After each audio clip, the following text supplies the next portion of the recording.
I'm not gonna lie, this made a lot more sense before I got in front of the camera. Anyways, hi, my name is Love, and look, Mom, I finally got a microphone. I'm a real content creator now. But that's not what I'm here for. I got to see the movie Weapons, and I really wanted to talk about it, so I put on my choppiest bang, my craziest outfit to come here and talk about it. So Weapons is a horror movie by director Zach Cregger. You might know him from the 2022 film Barbarian. And honestly, I haven't really seen any of his other work. I know he's got a couple other movies under his belt. But if this is the quality that he's going to be giving the girls, then like, sign me up. Weapons stars Josh Brolin and Julia Garner, but I will say they're like 2 out of 6 stars of this movie. So if you go in just for Josh Brolin and Julia Garner, just know that that's not all you're getting. That's the ticket to get you in the door, but they're not what's going to keep you there, and that's kind of a gag. Of course, I'm not going to give away spoilers. We might have to talk about like some spoiler-ish things towards the end, but for right now, all I want to say is that this movie genuinely surprised me, but because I didn't know anything about it. Like of course I saw the trailer, I saw the kids Naruto running, T-posing down the fucking street. I saw that. Cool. That was pretty much all I knew about it. And that Benedict Wong was gonna come after Julia Garner. So I was like, sign me up. So if you happen to be unfamiliar with Weapons and what it's about, to like tiny pretty bow the whole story up to get you enticed. What happens is at 2:17 a.m., an entire classroom of children, save for one child and the teacher, goes missing. They just leave their houses, T-posing, and all the parents are like, "What the fuck? Where are my kids? Why is that kid still here? And why? What did you do with them?" And girl, I mean, you're gonna be gagged.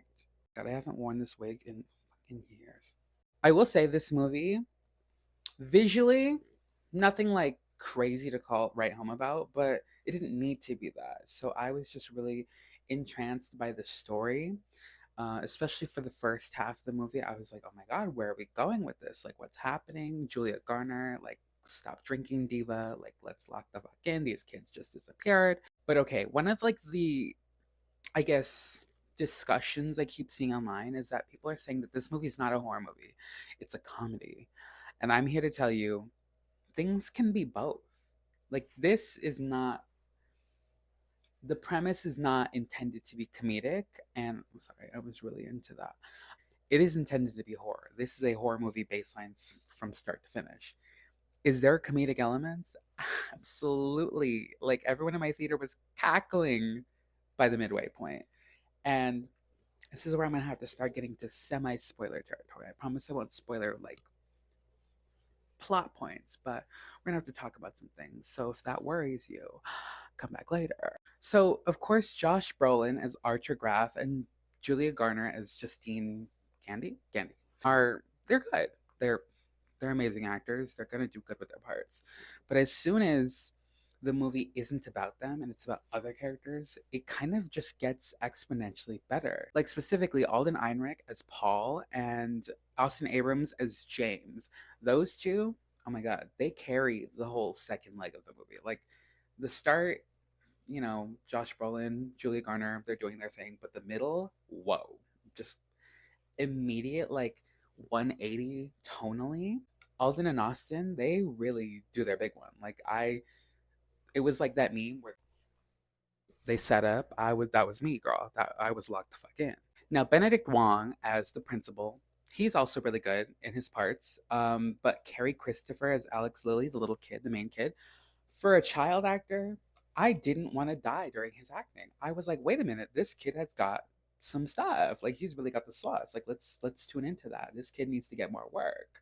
But the real star of the show, the reason I wore these fuck ass bangs today, was Amy Madigan as Aunt Gladys. Now, of course, I'm not going to go too deep into it, but that's my diva supreme.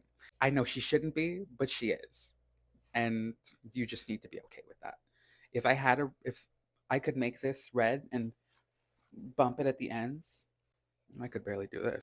I would. That's my girl. Like, I support her through and through. Fuck them kids. Oh,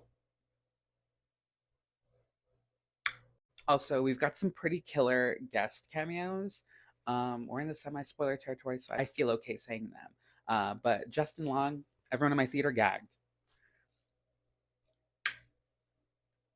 I gagged when June Raphael was on the screen. Like, that's my diva right there. That's I support women. Justin Long, he's not a woman. I support him in Dodgeball, but that's about it.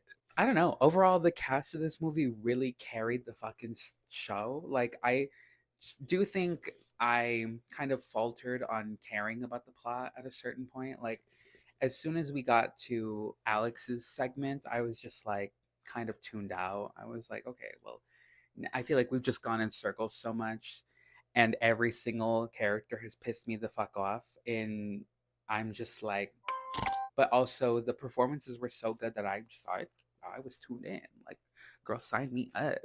Do I care what happens to Alex's family? Nor. Do I want to see what happens? Yes. Yeah. Sign me up. Now, would I watch it again? Absolutely. It was such a fun time, especially the last like 20 minutes. I had a lot of fun. Like, everyone in my theater was living. Like, we were all like, oh my God. Ah, ooh, ah. So, yes, I'd absolutely watch it again. Is it my favorite horror movie of the year? Does it surpass Sinners, like a lot of people are saying? No, no, nor, nor. Cleo, nor. It doesn't do that. I'm sorry. But I am very tuned into Zach Cregger now. And I'm excited to see what he does with that Resident Evil show he's doing. It's not a remake, it's not a reboot. I guess it's more a reboot because it won't have Leon Kennedy in it. And I'm like not mad about that at all. Like, I'm just like really okay with that. But I'll watch it. I'll give it a view for sure. Like, I'm very interested by this.